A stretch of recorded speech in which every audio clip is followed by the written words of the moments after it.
Hello students.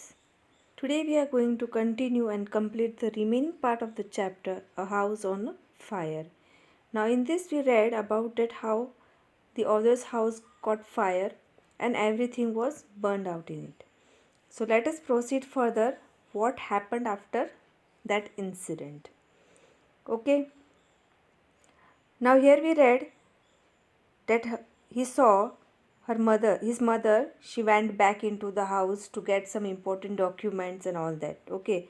So I was about to run after her when I felt a large hand hold me back. It was a fireman. So first we saw that she went in to get the documents, one metal box she got out of it and all that. Then again she went back into the house in that gray state.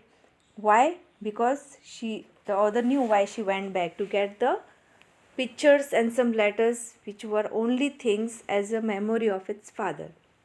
Okay, the other's father, her husband. So I was about to run after her when I felt a large hand hold me back. It was a fireman. So the author also tried to go back, okay, to follow his mother. Suddenly someone hold his hand. किसी ने उनका उसका हाथ पकड़ा author का, और वो कौन था? फायरमैन. वो नहीं चाहता था कि वो भी उसकी मदर के पीछे उस आग में वापस जाए. I hadn't even noticed that the street had already filled with the fire trucks. अब इस भागा दौड़ में ऑथर ने ये चीज़ नोटिस ही नहीं की कि देखते ही देखते पूरी स्ट्रीट पर यानी सड़क पर बहुत सारी फायर ट्रक्स आ चुकी थी. I was trying to free my self from his grasp, yelling, "You don't understand, my mother is in there." So the author says he was trying to make that person understand that my mother is there in. She had went in there and I had to get it out of it. Get it out her out of it. तो he says उसने अपना हाथ छुड़ाने की बहुत कोशिश की, yelling मतलब चिल्लाते हुए कि my mother is in there. He held on to me while other firefighters ran into the house. लेकिन उसने हाथ नहीं छोड़ा उधर का, और इतनी देर में जो दूसरे फायर फाइटर्स थे वो घर के अंदर जाते हैं. He knew that I wasn't acting very logically and that if he were to let go, I would run. He was right. तो हम देखा जाए तो फायरमैन लॉजिकली उसको रोकना भी गलत नहीं था, और he knew that I would run, मतलब अगर उसने उसका हाथ छोड़ा तो वो डेफिनेटली भागेगा. सो ही वॉज राइट, उसने उसका हाथ नहीं छोड़ा. It's all right, they will get her. तो उसको रिलैक्स करता है ऑथर को कि हमारे जो आदमी अंदर गए हैं वो तुम्हारी मदर को सेफली बाहर ले आएंगे. He wrapped a blanket around me and set me down in a car.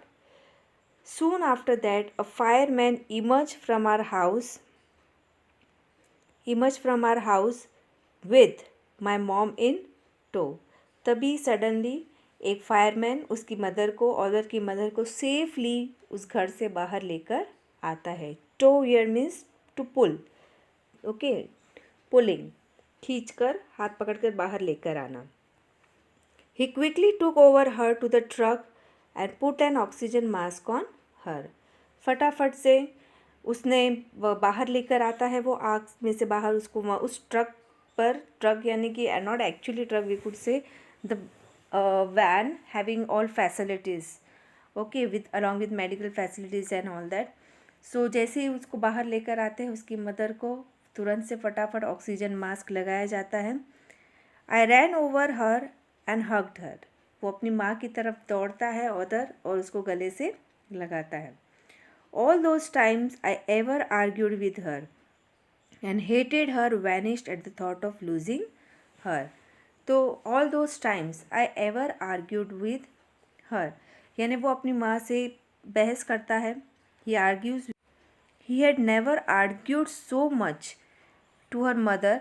उस दिन से पहले आज तक उसने कभी भी अपनी माँ से इतना गुस्सा या आर्ग्यूमेंट नहीं किया था जितना उस वक्त वो कर रहा था, इस डर से कि कहीं वो उसको खो ना दे. ओके, अपनी माँ को खोने के डर से ही वो ये सब आर्ग्यूमेंट अपनी मदर से कर रहा था. She is going to be okay, said the fireman. She just inhale a little smoke. तो फायरमैन कहता है कि वो ठीक हो जाएगी, बस हल्का सा धुआं उनके अंदर जा चुका है. You know that most of the people dies not because of the fire, कुछ तो सफोकेशन से भी मर जाते हैं, क्योंकि जब आग लगती है जो उस समय जो स्मोक होता है वो इतना पॉइजनस और इतना सफोकेटेड होता है that it really becomes difficult to breathe in that. And then he ran back to the to fight the fire while my mother and I sat there dazed. Dazed here mean shocking. तो ये जो fireman है ये वापस अपने काम पर लग जाते हैं और यहीं पर ये ऑथर और उसकी मदर उस सीन को देखकर शॉक्ड हो रहे हैं, शॉक्ड होकर देख रहे हैं what is happening. I remember watching my house burn down and thinking that there was nothing I could do about. The author says, I still remember that how we saw our house getting burned down, okay, और we could not do anything, और हम कुछ भी नहीं कर पा रहे, helplessly हम उस घर को जलते हुए देख रहे हैं. 5 hours later, 5 घंटों बाद, the fire was finally out, आग लगभग बुझ चुकी थी. Our house was almost completely burned down, हमारा घर लगभग जल चुका था. But then it struck me I hadn't seen my cat. फिर अचानक से it struck in his mind that where is my cat? I haven't seen my cat after that incident. Since that incident was going on, he hadn't seen his cat. So he was very shocked. Where was my cat? Much to my horror, I realized that she was nowhere to be found. Then all at once it hit me, the new school, the fire, my cat. I broke down in tears and cried and cried. I was suffering loss big time. So he says it was really horrible, horrified to this person, to this author, when he realized that he could not found his cat anywhere. So all at once it hit me. अचानक उसको एक एहसास होता है that he had lost his new old school, then his house caught fire, and third thing is his cat. Okay, तो ये 3 चीज़ें सोचकर he starts crying. Okay, it was really a big loss in his life. The fireman wouldn't let us go back into the house that night. So the fireman had instructed them not to go into the house. Okay, though the fire has been completely out, but still there is smoke, some chemical reactions, because most of the things which are burned, these things create some poisonous smoke also. Though they are turned into ashes, but there are still many such kind of things which are not completely destroyed. So it was still too dangerous to go in that house. Dead or alive, I couldn't imagine living without knowing about my cat. So the author here says that I could not imagine myself living without my cat. We piled into the car with just the clothes we have on our backs and few of the firemen's blanket and went to my grandparents' house to spend the night. Now house was burnt out. Okay, now they have to spend the night somewhere, so they prefer to their grandparents' house. वो अपने दादा के घर रहने के लिए जाते हैं, एक रात बिताने के लिए. तो कुछ उनके पास कपड़े होते हैं ऑन देयर बैग्स. एक बैग था उनके पास, उसके अंदर कुछ कपड़े थे और जो कुछ ब्लैंकेट्स उन दोनों को रैप्ड की गई थी उस समय, वो इन चीज़ों के साथ, और जो डॉक्यूमेंट्स और मेटल बॉक्स वो सब जो उसकी मदर उस समय सडनली इमीडिएटली जाकर लेकर आई थी, वो चीज़ें उनके पास थी बस. The next day, Monday. Now, after spending one night, next day was Monday. Now, this all incident happened on Sunday. Okay. Now, next day, Monday, I went to school. He had to go to school. When the fire broke out, I was still wearing the dress I had worn to church that morning, but I had no shoes. I had kicked them off when I was doing my homework. तो उसने वही dress पहन रखी थी जो वो church में पहन के गया था, और आकर उसने वो कपड़े चेंज नहीं किए, और जो शूज़ उसने पहन रखे थे वो उसने किक ऑफ मतलब उतार कर इधर उधर डाल दिए थे और डाइनिंग टेबल पर पढ़ने बैठ गया था. So he hadn't shoes at that time. They became yet another casualty of the fire. Casualty मतलब शिकार. तो उसके शूज़ जो थे वो भी शिकार हो गए थे, आग के हवाले हो गए थे. So I had to borrow some tennis shoes from my aunt. Now what to wear? Okay. तो उसने अपनी बुआ से एक बार तो टेनिस शूज़ लिए कि स्कूल पहन कर क्या जाए। Why couldn't I stay home from school. एक बार तो उसको लगा कि मैं स्कूल क्यों जाऊँ, क्यों मैं घर पे नहीं रह सकता, because what is the reason behind it. My mother wouldn't hear of it, लेकिन उसकी मदर नहीं मानती है। But I was totally embarrassed by everything. लेकिन जो ऑर्डर था वो मेंटली प्रिपेयर नहीं था स्कूल जाने के लिए, क्योंकि ये जो उसके साथ एक इतना बड़ा हादसा हुआ, एक इंसिडेंट हुआ, it was really making him uncomfortable. वो कंफर्टेबल नहीं फील कर रहा था, और ऐसी कंडीशन में स्कूल जाना, he don't want to go. The clothes I was wearing looked weird. तो कपड़े जो उसने उस समय पहन रखे थे वो बड़े अजीबोगरीब लग रहे थे। He was not having a school uniform. I had no books और homework. My backpack was gone. I had my life in that backpack. Backpack means जो बैग हम पीछे टांगते हैं उसको बैकपैक कहते हैं। तो वो कहता है कि मेरा बैकपैक भी जल चुका था, और दूसरी बात, I had my life in that backpack as he love the school. The more I try to fit in the words it got.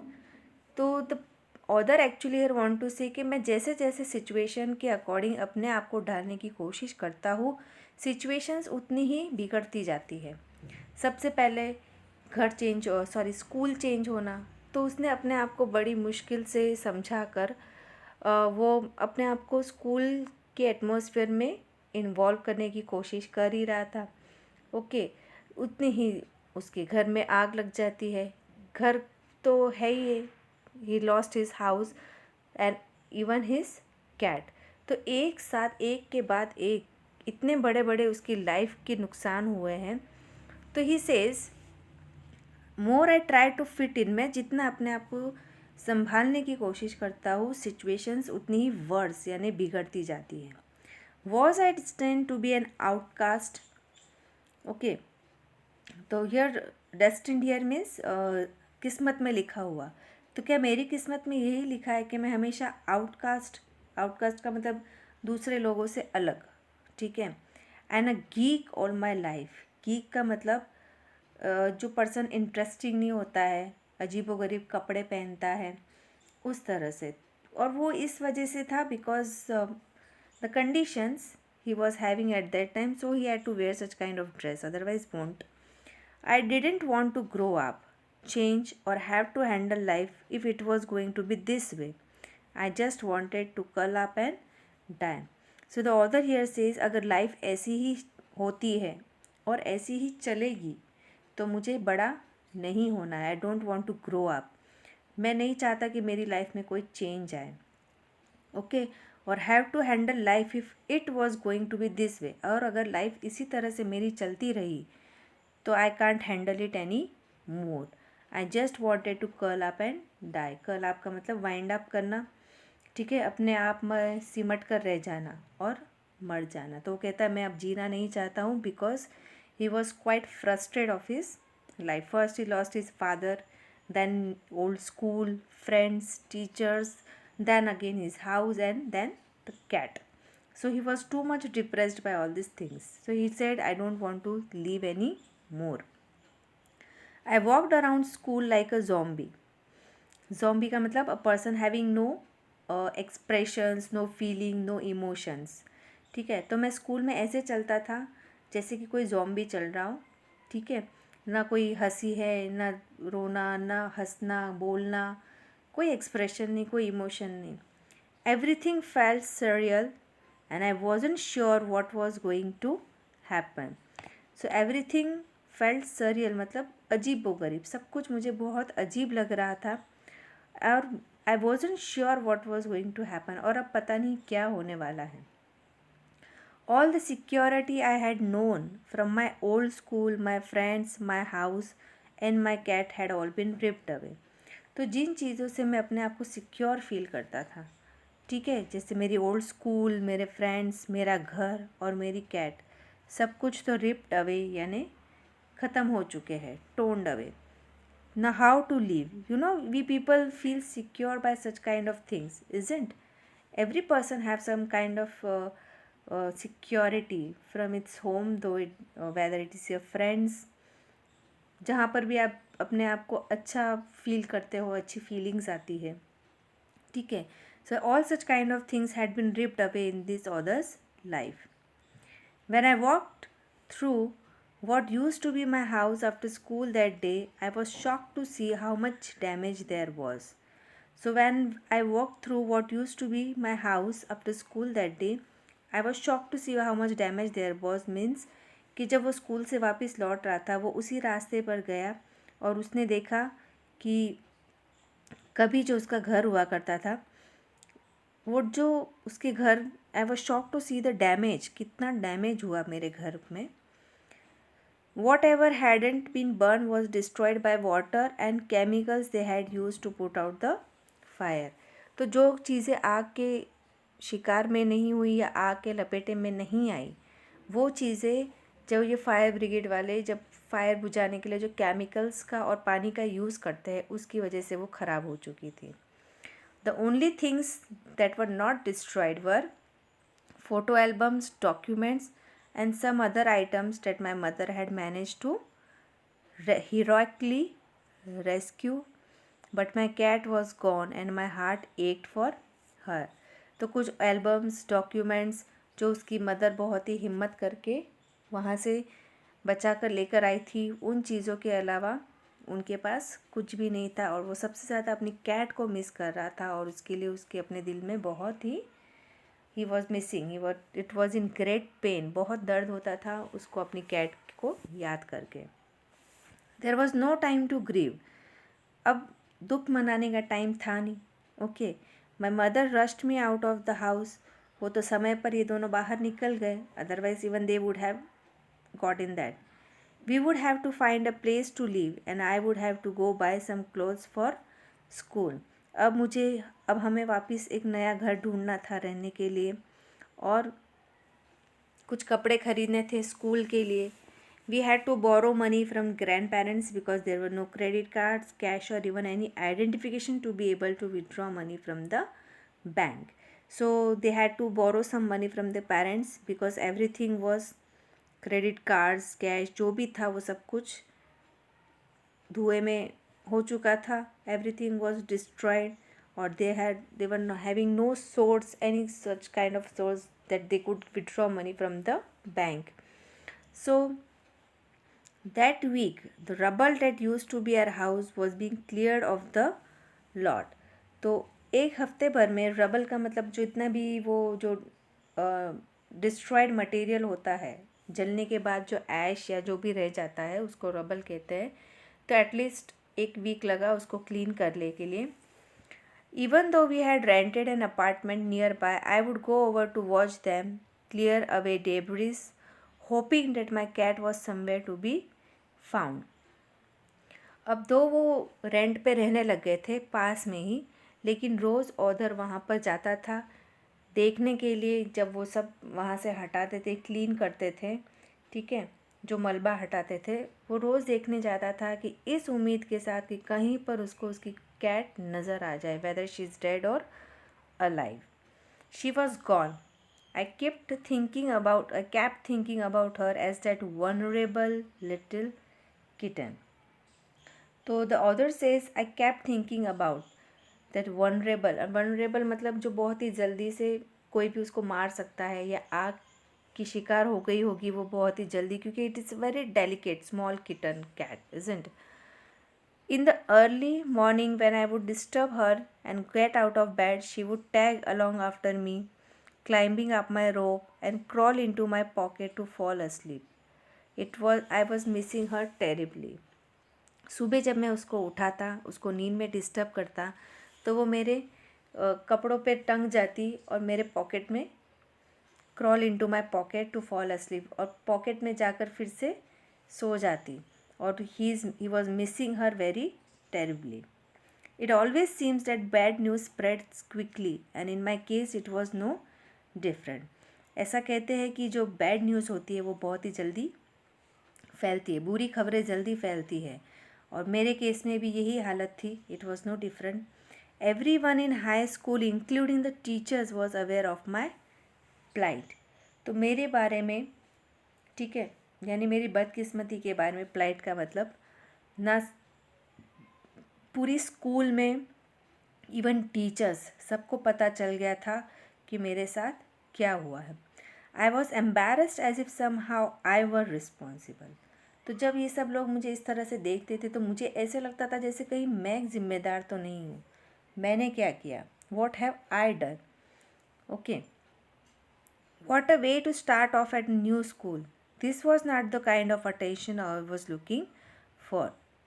तो कहता है नई स्कूल में मैं आया हूँ और ये कैसी शुरुआत है. ये कोई तरीका नहीं होता है इस तरह से लोगों को देखना. जो इंसान पहले से परेशान है उसको इस तरह से देखना. The next day at school people were acting even more strange than usual.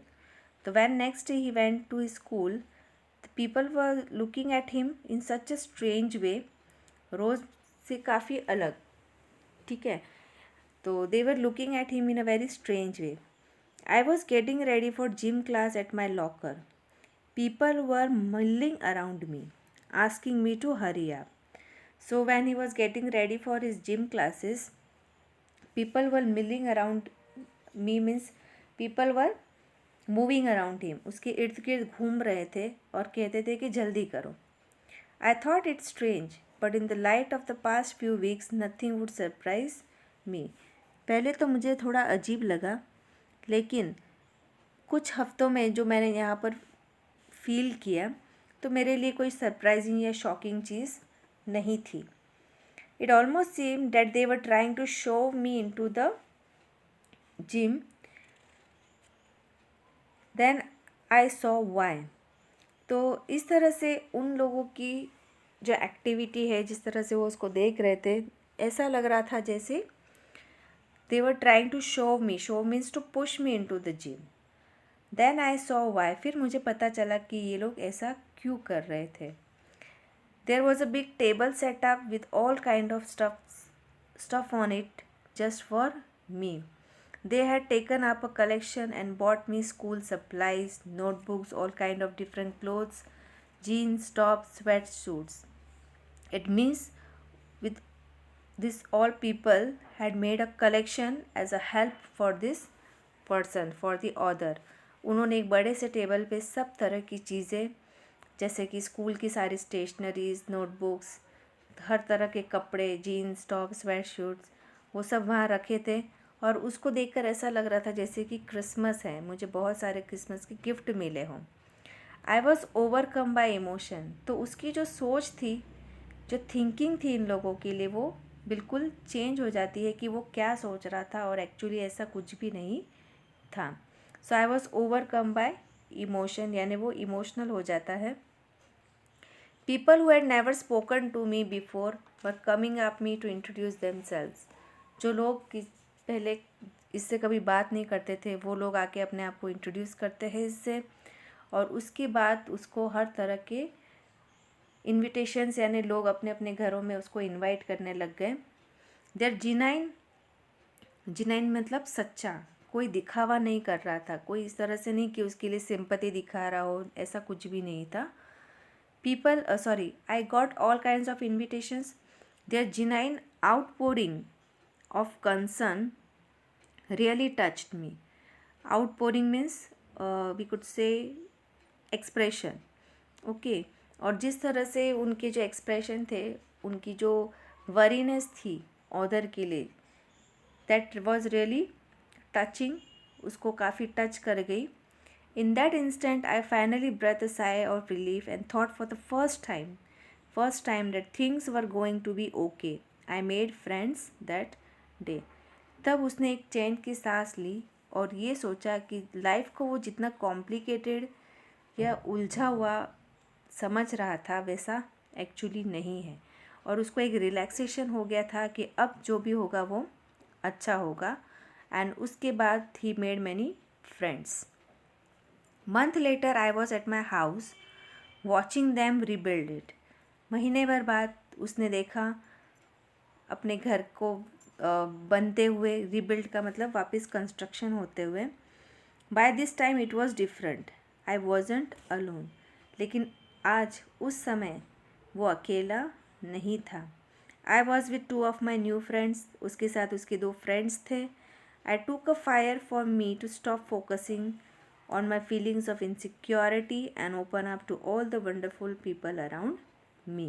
और फिर उसने उन चीज़ों को सोचना छोड़ दिया जिससे वो अपने आप को इनसिक्योर फील करता था, और उसने देखा और धीरे धीरे काफ़ी अच्छे फ्रेंड्स बन गए, और अपने आप में भी उसने काफ़ी चेंज पाया, आसपास के लोगों में भी।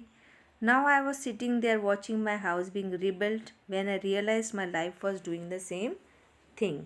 इट मीन्स अब उसको एहसास हुआ कि जिस तरह से उसका पुराना मकान जलकर वापस एक नया मकान बन रहा है, उसी तरह से उसकी लाइफ भी, यानी कि पुरानी लाइफ जो डिप्रेस्ड भरी, इनसिक्योरिटी भरी थी, वो जल चुकी है, ख़त्म हो चुकी है। अब एक नई लाइफ उसकी शुरू हो रही है। While we sat there on the kerb planning my new bedroom, I heard someone walk up to me from behind. तो जब मैं अपना बेडरूम प्लान कर रहा था कि यहाँ पर मेरा बेडरूम होगा और ये सब बातें मैं कर रहा था, कर्ब यानी कि एक छोटी सी दीवार जैसी होती है जिस पर बैठते हैं, तो वहाँ पर बैठकर जब वो सोच रहा था, तभी उसके पीछे से कोई आता है और कहता है, does this belong to you, क्या ये तुमको बिलोंग करती है? When I turned around to see who it was, I couldn't believe my eyes। जब मैंने मुड़ के देखा, that it was unbelievable for him what it was, a woman holding his cat। उसने देखा कि एक वुमेन उसकी कैट को लेकर खड़ी है, and I leaped up and grabbed her out of the woman's arms. मैं उठा और उसके हाथ से मेरी कैट को छीना और grabbed out of her woman's arms. I held her close to me and cried into that beautiful orange fur। Here beautiful orange fur means that cat। She purred happily, means even the cat was quite happy to see the other again। My friends even hugged me, hugged the cat and jumped around। Apparently my cat had been so freaked by the fire that she ran over a mile away। Actually में what happened, apparently मतलब clearly, that उसकी जो cat थी वो freaked by the fire. Freak का मतलब बहुत ही ज़्यादा डर जाना। जैसे ही आग लगी वो इतना डर गई थी कि वो घर से दूर भाग गई थी, mile away.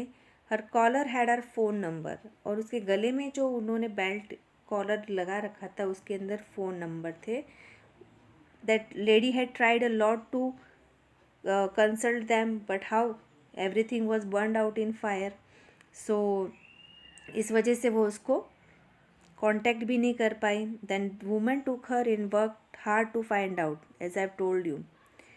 So she knew this cat was loved and sorely miss. उसको पता था कि कैट किसी की तो बहुत ही पेट है और कोई इसको बहुत ज़्यादा मिस कर रहा होगा। As I sat there with my friends and my cat, all the overwhelming feelings of loss and tragedy seem to diminish, means गायब हो जाना। यानी वो जो सारी फीलिंग्स जो लॉस की और ट्रेजेडी जो उसकी लाइफ में हुआ, ठीक है, इस खुशी के साथ वो सारी चीज़ें डिमिनिश यानी ख़त्म हो जाती है, गायब हो जाती है, कम हो जाती है। I felt gratitude for my life, my new friends, the kindness of a stranger and the loud purr of my beloved cat. My cat was back and so was I. So he says I felt gratitude for my life, means thankful to my life, कि अगर शायद ये tragedies उसकी life में नहीं होती तो उसको नए फ्रेंड्स नहीं मिलते, ठीक है, अजनबियों से काइंडनेस नहीं मिलती, एंड उसकी जो कैट है वो भी उसको शायद वापस नहीं मिलती। So now again his cat is back, he is getting a new home, and he himself had changed himself a lot. Okay, thank you.